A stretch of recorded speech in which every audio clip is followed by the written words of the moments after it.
1659 में जो सेना प्रतापगढ़ की तरफ बढ़ रही थी वो किसी युद्ध के लिए नहीं जा रही थी। हाँ, मतलब वो तो एक तरफा मौत की दावत थी, है ना? एकदम सही। लेकिन इतिहास गवाह है कि उस दिन सह्याद्री के पहाड़ों से जो जिंदा वापस आया वो नहीं था जिसके जीतने की उम्मीद थी। बिल्कुल। तो आज की इस गहन चर्चा में स्वागत है। आज हम जिस ऐतिहासिक दस्तावेज पर चर्चा कर रहे हैं उसका नाम है the lion and the leopard, Shivaji versus Afzal Khan.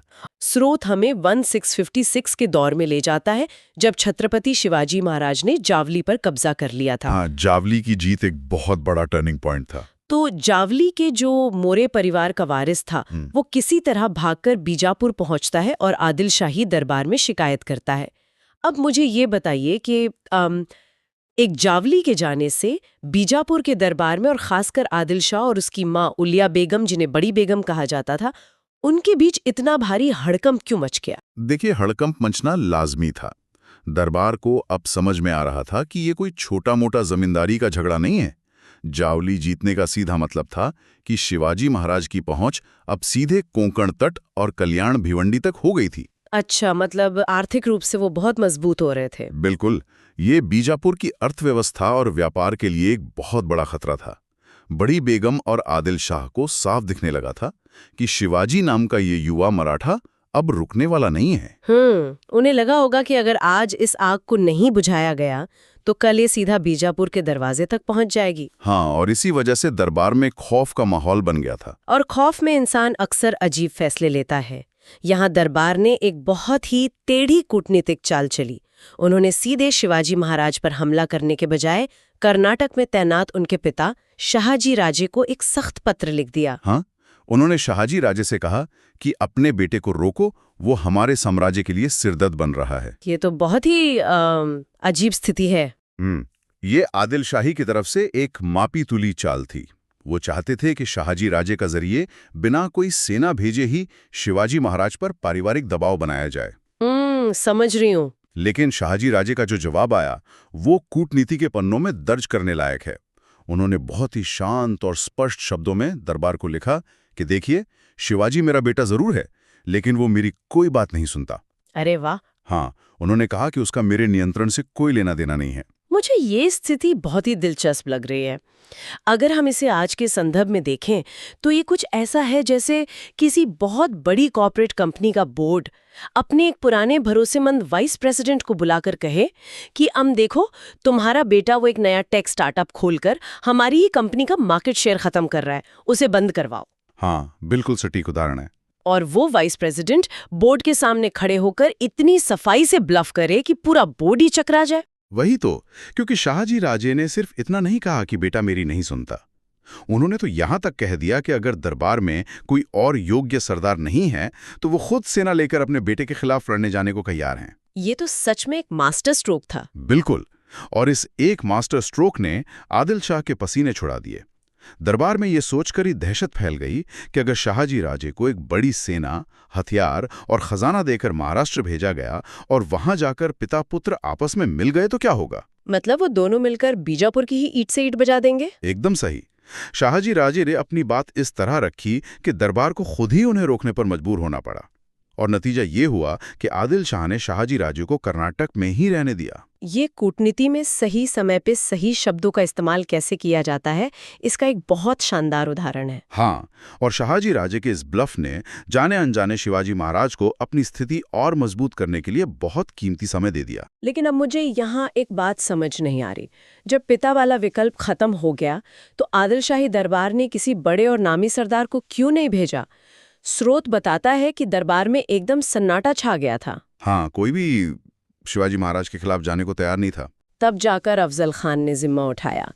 लेकिन हमने जो लोक कथाएं या कहानियां सुनी हैं उनमें तो अफजल खान को एक बहुत ही मूर्ख, अहंकारी और कम अक्ल वाला इंसान बताया जाता है, जिसे आसानी से बेवकूफ बना दिया गया। ये एक बहुत बड़ा मिथक है। क्या आदिल शाह इतना हताश था कि उसने एक बेवकूफ को इतनी बड़ी जिम्मेदारी दे दी? नहीं, ये इतिहास की सबसे बड़ी भ्रांतियों में से एक है। अफजल खान किसी भी एंगल से मूर्ख या बेवकूफ नहीं था। अगर हम समकालीन दस्तावेजों और स्रोतों पर गौर करें ना, तो उसकी एक बिल्कुल ही अलग और खौफनाक तस्वीर सामने आती है। अच्छा, तो असल में वो कैसा था? वो दरबार के उन रईसों में से नहीं था जो सोने का चम्मच लेकर पैदा हुए हों। स्रोत बताते हैं कि उसकी माँ रणदुल्ला खां के यहाँ बर्तन मांजने का काम करती थी। सच में? हाँ, और दरबार के बाकी जो अभिजात वर्ग के सरदार थे वो उसे नीचा दिखाने के लिए अब्दुल्ला भट्टारी कहकर चिढ़ाते थे। मतलब अज्यूम एक बर्तन मांजने वाली के बेटे से लेकर बीजापुर के सबसे ताकतवर और खूंखार सरदार तक का सफर। इसका तो सीधा सा मतलब है कि वो एक बहुत ही सेल्फ मेड इंसान था। बिल्कुल, अपनी बेतहाशा मेहनत, बेरहमी और रणनीतिक दिमाग के दम पर ही वो उस मुकाम तक पहुंचा होगा। हाँ, हम अक्सर कहानियों में नायक को और बड़ा दिखाने के लिए खलनायक को कमजोर या मूर्ख मान लेते हैं, लेकिन सच्चाई ये है कि खलनायक जितना ताकतवर होगा, नायक की जीत उतनी ही बड़ी मानी जाएगी। एकदम सही कहा आपने। ठीक वैसे ही जैसे रामायण में रावण का चरित्र है, राम की महानता इसमें भी है कि उनके सामने जो प्रतिद्वंदी था वो अत्यंत ज्ञानी और शक्तिशाली माना जाता था। अफजल खान भी बीजापुर का सबसे खतरनाक हथियार था। और स्रोत में उसकी प्रतिज्ञा के बारे में भी तो कुछ जिक्र है ना? हाँ, कृष्णा जी अनंत सभासद के लिखे दस्तावेजों के अनुसार अफजल खान ने भरे दरबार में ताल ठोक कर कसम खाई थी कि वो शिवाजी को जिंदा या मुर्दा घोड़े के पीछे बांधकर घसीटते हुए बीजापुर लाएगा। बाप रे! और तो और, समकालीन कवि कविंद्र परमानंद के शिव भारत में साफ लिखा है कि आदिल शाह का अफजल खान को दिया गया आदेश बहुत स्पष्ट था कि शिवाजी के जीवन रूपी धान को आग लगा दी जाए। मतलब किसी भी कीमत पर उनका समूल नाश कर दिया जाए। हाँ, और इन दोनों के बीच का जो टकराव था वो सिर्फ एक साम्राज्य और विद्रोही का टकराव नहीं था, मुझे लगता है इसमें एक बहुत गहरा व्यक्तिगत कोण भी था। बहुत गहरा व्यक्तिगत कोण था। स्रोत इस बात की ओर स्पष्ट इशारा करते हैं कि भोसले परिवार और अफजल खान के बीच खून की दुश्मनी थी। हाँ, मैंने पढ़ा है कि ये वही अफजल खान था जिसने कुछ साल पहले शाहजी राजे को धोखे से गिरफ्तार किया था। बिल्कुल, और इससे भी बड़ी बात, शिवाजी महाराज के बड़े भाई संभाजी राजे की कनकगिरी की लड़ाई में जो मौत हुई थी, उसके पीछे भी इसी अफजल खान की साजिश थी। ओ, मतलब एक फर्जी मुठभेड़ थी वो। हाँ, भोंसले परिवार हमेशा से यही मानता था। इसलिए जब अफजल खान बीजापुर से निकला तो वो सिर्फ एक सैन्य अभियान पर नहीं जा रहा था, वो सत्ता के नशे और एक पुरानी खुन्नस से भरा हुआ था। और फिर आरंभ होता है वो मनोवैज्ञानिक युद्ध, जो असल में हथियारों से ज्यादा दिमाग से लड़ा गया। जैसा कि हमने शुरुआत में बात की, आंकड़ों के हिसाब से तो ये कोई मुकाबला था ही नहीं, एकदम एक तरफा था। 30 साल से कम उम्र के शिवाजी महाराज, जिनके पास करीब 4,500 सैनिकों की एक छोटी सी फौज थी, और वो भी ज्यादातर आम किसान, और दूसरी तरफ युद्ध के मैदान का पुराना खिलाड़ी अफजल खान, जो 12,000 की भारी भरकम और पूरी तरह से प्रशिक्षित सेना, घोड़ों और हाथियों के साथ सह्याद्री की तरफ बढ़ रहा था। ये फासला तो सच में डराने वाला है। बिल्कुल। तो इस फासले को पाटने के लिए क्या रणनीतियां अपनाई गईं? देखिए, अफजल खान इस भारी सैन्य असमानता को बहुत अच्छी तरह समझता था, लेकिन वो ये भी जानता था कि सह्याद्री के इन उबड़-खाबड़ पहाड़ों और घने जंगलों में उसकी ये विशाल सेना और भारी तोपखाना किसी काम का नहीं है। भूगोल पूरी तरह से शिवाजी महाराज के पक्ष में था। हाँ, पहाड़ों में भारी सेना वैसे भी फंस जाती है। इसलिए अफजल खान ने एक बहुत ही क्रूर मनोवैज्ञानिक चाल चली। उसका एकमात्र लक्ष्य था शिवाजी महाराज को पहाड़ों से निकालकर खुले मैदान में लाना, जहां उसकी 12,000 की सेना उन्हें आसानी से कुचल सके। और इसके लिए उसने क्या किया? इसके लिए उसने फलटन, तुलजापुर और पंढरपुर जैसे अत्यंत पवित्र और धार्मिक स्थलों को निशाना बनाया और वहां भारी तोड़फोड़ की। ये तो सीधा सीधा इमोशनल ब्लैकमेल था। बिल्कुल। उसे लगा होगा कि जो राजा खुद को गो ब्राह्मण पत्रीपालक कहता है, जो अपनी प्रजा और धर्म की रक्षा का दावा करता है, वो इन मंदिरों को टूटनी देख भावनाओं में बह जाएगा और गुस्से में अंधा होकर खुले मैदान में लड़ने आ जाएगा। हाँ, और उसने उकसाने की सारी हदें पार करते हुए शिवाजी महाराज के एक रिश्तेदार बजाजी राजे नाइक निम्बाड़कर को फलटन में कैद भी कर लिया था। ये उकसावे का एकदम चरम था। किसी भी साधारण इंसान का खून खौल उठता, लेकिन यहीं पर शिवाजी महाराज की परिपक्वता और उनका दूरदर्शी नेतृत्व सामने आता है ना। एकदम सही। उन्होंने अपनी भावनाओं को अपने दिमाग पर हावी नहीं होने दिया। खुले मैदान में जाकर आत्महत्या करने की गलती उन्होंने बिल्कुल नहीं की, बल्कि इसके बजाय उन्होंने पांडरे खराड़े नाम के एक सरदार को मध्यस्थ बनाया, एक भारी फिरौती की रकम चुकाई और बजाजी राजे को छुड़ा लिया। हाँ, और ये बहुत ही अहम कदम था। लेकिन एक मिनट रुकिए, ये हिस्सा थोड़ा अजीब लग रहा है। दुश्मन आपके रिश्तेदार को अगवा करता है और आप उसे छुड़ाने के लिए पैसे देते हैं। क्या इससे अफजल खान को ये संदेश नहीं गया होगा कि शिवाजी महाराज डर गए हैं या कमजोर पड़ गए हैं? देखिए, सतह पर देखने में ऐसा लग सकता है, लेकिन रणनीतिक रूप से ये शिवाजी महाराज की एक बहुत बड़ी जीत थी। इस एक लेनदेन ने शिवाजी महाराज को अफजल खान की सबसे बड़ी कमजोरी बता दी। अच्छा, मतलब उसकी कमजोरी क्या थी? उन्हें समझ आ गया कि इतना बड़ा और खूंखार सरदार भी धन का लोभी है। पैसों के लालच में वो अपने कड़े फैसले बदल सकता है। ये जानकारी आगे चलकर उनके बहुत काम आने वाली थी। अरे वाह, मतलब दुश्मन को ये एहसास दिलाओ कि वो जीत रहा है, जबकि असल में आप उसकी कमजोरियों का डेटा इकट्ठा कर रहे हैं। ये तो बहुत ही स्मार्ट चाल थी। बिल्कुल। लेकिन अमित श्रोत यहाँ भारतीय इतिहास की एक बहुत बड़ी और पुरानी परंपरा के टूटने की बात भी करता है। अगर हम पुराने पन्ने पलटें तो देखते हैं कि पृथ्वीराज चौहान ने मोहम्मद गोरी को युद्ध में हराने के बाद जीवनदान दे दिया था। हाँ, और कालीकट के राजा जामोरिन ने वास्को डी गामा जैसे अजनबी यात्री को पनाह दी और बाद में उसी से धोखा खाया। बिल्कुल। हमारे यहाँ तो दुश्मनों का दया दिखाने और फिर उसी दया की वजह से पीठ पर छुरा खाने का एक लंबा इतिहास रहा है। ये एक ऐसी कड़वी सच्चाई है जिसने भारत का भूगोल और इतिहास दोनों बदल दिया। लेकिन शिवाजी महाराज ने इस 1000 साल पुरानी आदर्शवादी परंपरा को हमेशा के लिए दफन कर दिया। उन्होंने तय किया कि वो दोस्तों के साथ दोस्त की तरह रहेंगे, लेकिन विनाश के इरादे से आए दुश्मन पर कोई दया नहीं दिखाएंगे। एकदम सही। उनका नियम स्पष्ट था कि जो दुश्मन कपट की भाषा बोलता है उसे जवाब भी उसी की भाषा में दिया जाएगा। परम, यहाँ मुझे एक बहुत बड़ा विरोधाभास नजर आता है। अगर शिवाजी महाराज को ये बात 100% पता थी कि अफजल खान एक नंबर का धोखेबाज है। हाँ, बिल्कुल पता था। आखिर ऐतिहासिक स्रोत बताते हैं कि अफजल खान ने इससे पहले सीरिया के राजा कस्तूरी रंगा को भी शांति वार्ता के बहाने तंबू में बुलाकर बेरहमी से मार डाला था। तो फिर शिवाजी महाराज ने अफजल खान से आमने सामने मिलने की बात पर हामी ही क्यों भरी? क्या ये जानते बूझते हुए शेर के मुंह में हाथ डालने वाली बात नहीं थी? ये सवाल बहुत स्वाभाविक है, लेकिन यहीं पर रणनीति का सबसे अहम हिस्सा काम करता है। शिवाजी महाराज ये बहुत अच्छी तरह जानते थे कि अगर खुले मैदान में आमने सामने का युद्ध हुआ तो उनकी छोटी सी फौज अफजल खां की विशाल सेना के सामने एक दिन भी नहीं टिक पाएगी। हाँ, हार तो सुनिश्चित थी वहां। इसलिए उन्होंने तय किया कि वो अफजल खान की कपट नीति का इस्तेमाल उसी के खिलाफ करेंगे। उन्होंने अफजल खान को अपनी शर्तों पर अपनी चुनी हुई जगह पर आने के लिए मजबूर किया। और वो जगह थी प्रतापगढ़ का किला। लेकिन हम प्रतापगढ़ ही क्यों चुना उन्होंने? महाराष्ट्र में तो और भी कई सारे किले थे। क्योंकि प्रतापगढ़ का भूगोल ऐसा था जो बड़ी सेनाओं के लिए एक बुरे सपने जैसा था। मतलब कैसे? ये किला सह्याद्री की उन दुर्गम पहाड़ियों में स्थित था जहां तक पहुंचने के रास्ते बेहद संकरे, खड़े और घने जंगलों से घिरे हुए थे। अफजल खान के भारी तोपखाने और हाथियों के लिए वहां तक पहुंचना एकदम नामुमकिन था। और घुड़सवार सेना भी उन रास्तों पर बेकार थी। बिल्कुल। उस समय के संसाधनों के हिसाब से प्रतापगढ़ को चारों तरफ से घेरना या उस पर सीधा हमला करना एक असंभव काम था। इसलिए मजबूर होकर अफजल खान को वाय नाम की जगह पर अपना कैंप लगाना पड़ा। अच्छा, वाय में क्यों? वाय उसके लिए एक जानी पहचानी जगह थी, क्योंकि वो वहां पहले 12 साल तक सूबेदार रह चुका था। तो भूगोल ने शिवाजी महाराज का पूरा साथ दिया। अफजल खान वाय में अटक गया और शिवाजी महाराज प्रतापगढ़ के ऊपर। लेकिन हम एक नेता के सामने सिर्फ दुश्मन की सेना की चुनौती नहीं होती है, उसे अपनी खुद की टीम का मनोबल भी बनाए रखना होता है। ये सबसे मुश्किल काम होता है। स्रोत के मुताबिक राजगढ़ में शिवाजी महाराज के अपने खेमे का माहौल बहुत ही डरावना था।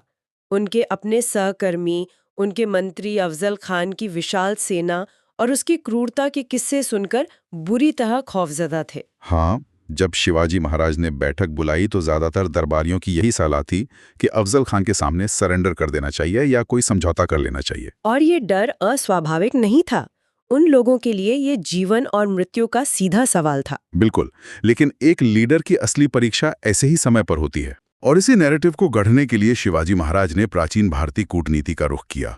उन्होंने विशेष रूप से चाणक्य के कौटिल्य अर्थशास्त्र की उस नीति का इस्तेमाल किया जिसमें कहा गया है कि जब संकट का समय हो और सेना का मनोबल पूरी तरह टूट चुका हो तो राजा को ये बात फैलानी चाहिए कि उसे दैवीय शक्तियों का वरदान प्राप्त है। अच्छा, और यहीं पर वो मशहूर घटना सामने आती है। बिल्कुल।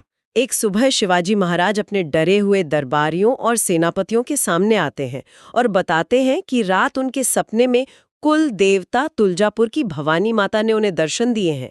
भवानी माता ने उन्हें आशीर्वाद दिया है और स्पष्ट शब्दों में कहा है कि अफजल खान का वध शिवाजी के ही हाथों लिखा है। और यहाँ पर स्रोत के लेखक एक बहुत ही महत्वपूर्ण बात पर जोर देते हैं। वो स्पष्ट करते हैं कि इसे महज एक अंधविश्वास या किसी चमत्कारिक घटना के रूप में नहीं देखा जाना चाहिए। मतलब ये कोई वहम नहीं था। नहीं, शिवाजी महाराज उन शासकों में से नहीं थे जो कर्मकांडों या मुहूर्तों के भरोसे बैठे रहते हों। उन्होंने मानव मनोविज्ञान की बहुत गहरी पढ़ाई कर रखी थी। ये उनका एक बेहद सोच समझकर उठाया गया रणनीतिक कदम था। अपनी हताश और डरे हुए सैनिकों के भीतर ये विश्वास जगाना बहुत जरूरी था कि वे अकेले नहीं हैं, बल्कि साक्षात ईश्वर उनके साथ खड़ा है। हाँ, ये एक अद्भुत मनोवैज्ञानिक पलटवार था। उन्होंने किसी चमत्कार के होने का इंतजार नहीं किया, बल्कि हालात को अपने पक्ष में मोड़ने के लिए उन्होंने खुद एक चमत्कार की रचना की। ये आज के लीडर्स के लिए भी एक बहुत बड़ा सबक है। बिल्कुल, जब हालात पूरी तरह खिलाफ हों तो आपको अपनी टीम को एक ऐसा विजन देना पड़ता है जो उन्हें मृत्यु के डर से भी ऊपर उठा दे। ये बहुत ही अमूर्त रचनीय प्रश्न भी खड़ा करता है कि क्या इतिहास के पन्नों में दर्ज ऐसी कई दैवीय घटनाएं असल में नेतृत्व द्वारा रचे गए राजनीतिक और सैन्य मास्टर स्ट्रोक ही थे? कम से कम इस विशेष घटना में तो ये साफ दिखाई देता है। इसका असर ये हुआ कि वो डरी हुई हताश सेना रातों रात एक अजय बल में बदल गई। मतलब अब उन किसानों को लग रहा था कि वे महज अपने राजा के लिए नहीं लड़ रहे, बल्कि वो खुद देवी भवानी की इच्छा को पूरा करने के लिए जा रहे हैं। उनका डर एक पवित्र संकल्प में बदल गया था। एकदम सही। लेकिन अमूर्त इतिहास केवल दिमाग और रणनीतियों से नहीं लिखा जाता। इसके पन्नों पर इंसानी भावनाओं और दुखों की बहुत गहरी छाप होती है। हाँ, ये पहलू अक्सर नजरअंदाज हो जाता है। जब प्रतापगढ़ पर युद्ध के बादल बिल्कुल घने हो चुके थे, मुलाकात का दिन नजदीक आ रहा था, तभी 5 सितंबर 1659 को एक ऐसी घटना घटती है जो किसी भी इंसान को भीतर से तोड़ सकती है। शिवाजी महाराज की पहली पत्नी सईबाई का निधन हो जाता है। ये सच में एक हृदय विदारक पल था। जरा उस मानसिक स्थिति की कल्पना कीजिए। एक तरफ आपके राज्य का, आपके लोगों का सबसे बड़ा काल आपके दरवाजे पर खड़ा है, जो आपके वजूद को मिटा देना चाहता है। और दूसरी तरफ आपके व्यक्तिगत जीवन का सबसे बड़ा दुख आपके सामने है। यही वो जगह है जहां इतिहास की किताबें अक्सर मौन हो जाती हैं। हम तारीखें रट लेते हैं, युद्ध की तकनीक समझ लेते हैं, लेकिन हम एक इंसान के तौर पर उस दर्द को महसूस नहीं कर पाते। बहुत सही बात कही आपने। अपनी अत्यंत प्रिय पत्नी के अंतिम संस्कार की चिता से उठकर सीधे युद्ध के मैदान में एक विशालकाय और क्रूर दुश्मन का सामना करने के लिए निकल पड़ना, ये कितनी भयानक मानसिक दृढ़ता और वैराग्य की मांग करता है। शिवाजी महाराज के पास शोक में डूबने का या कमजोर पड़ने का विकल्प ही नहीं था। उन्होंने अपनी पत्नी का अंतिम संस्कार पूरा किया, अपने परिवार और छोटे बच्चों की जिम्मेदारी अपनी माता जीजाऊ साहिब के मजबूत कंधों पर डाली और बिना एक पल गंवाए प्रतापगढ़ की ओर प्रस्थान कर गए। ये प्रसंग एक बहुत ही गहरी बात सिखाता है। बिल्कुल, अगर हम शिवाजी महाराज के पूरे जीवन काल का बारीकी से अध्ययन करें तो पाएंगे कि उनका जीवन कभी भी शुद्ध और निर्बाध आनंद का नहीं रहा। हाँ, मैंने भी ये नोटिस किया है। उनके इतिहास में हर बड़ी सफलता, हर बड़ी जीत या हर बड़े संघर्ष के इर्द गिर्द कोई ना कोई बहुत बड़ा व्यक्तिगत दुख हमेशा साए की तरह मौजूद रहा है। और आम इतने बड़े व्यक्तिगत दुख को दरकिनार करके अपने आंसुओं को पीकर स्वराज्य के लिए अडिग खड़े रहना, यही वो निस्वार्थ त्याग है जो उन्हें शासक की श्रेणी से निकालकर एक महान युग प्रवर्तक बनाता है। एकदम सच कहा आपने।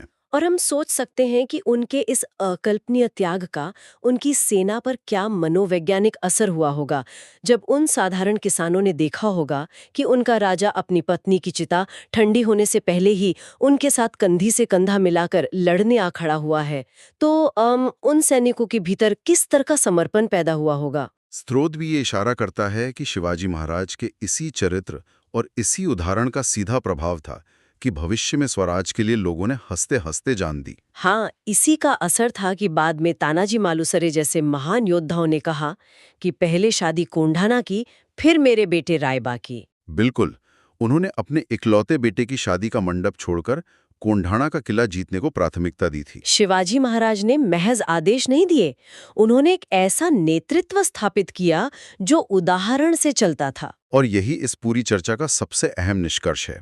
अगर हम इस पूरे विश्लेषण को एक सूत्र में पिरोएं तो ये स्पष्ट हो जाता है कि अफजल खान का वध और प्रतापगढ़ की वो ऐतिहासिक विजय सिर्फ दो तलवारों के टकराने या शारीरिक बल की कहानी कतई नहीं है। बिल्कुल नहीं। ये जीत थी एक अभेद्य भौगोलिक स्थान को अपनी ढाल बनाने की। ये जीत थी दुश्मन के दिमाग को पढ़ने और उसकी लालच जैसी कमजोरी का फायदा उठाने की। और अमन, एक हताश और टूटी हुई सेना के भीतर आस्था की आग पैदा करने की। और सबसे बढ़कर ये जीत थी अपने असीमित व्यक्तिगत दुखों को परे रखकर एक बड़े लक्ष्य के प्रति पूरी तरह समर्पित हो जाने की। इस घटना ने पूरे भारतवर्ष को ये संदेश दे दिया कि भारतीय शासक अब विदेशी आक्रमणकारियों और धोखेबाजों के सामने लाचार नहीं है। वे उन्हें उन्हीं के माइंड गेम्स में, उन्हीं की चालों में उलझाकर बुरी तरह मात दे सकते हैं। ये सचमुच रोंगटे खड़े कर देने वाला विश्लेषण है। बिल्कुल। हमने आज देखा कि कैसे जो घटना ऊपर से सिर्फ एक खूनी संघर्ष जैसी दिखती है, वो दरअसल मनोविज्ञान, कूटनीति और भूगोल के गहरे पानी में रची गई एक अभूतपूर्व बिसात थी।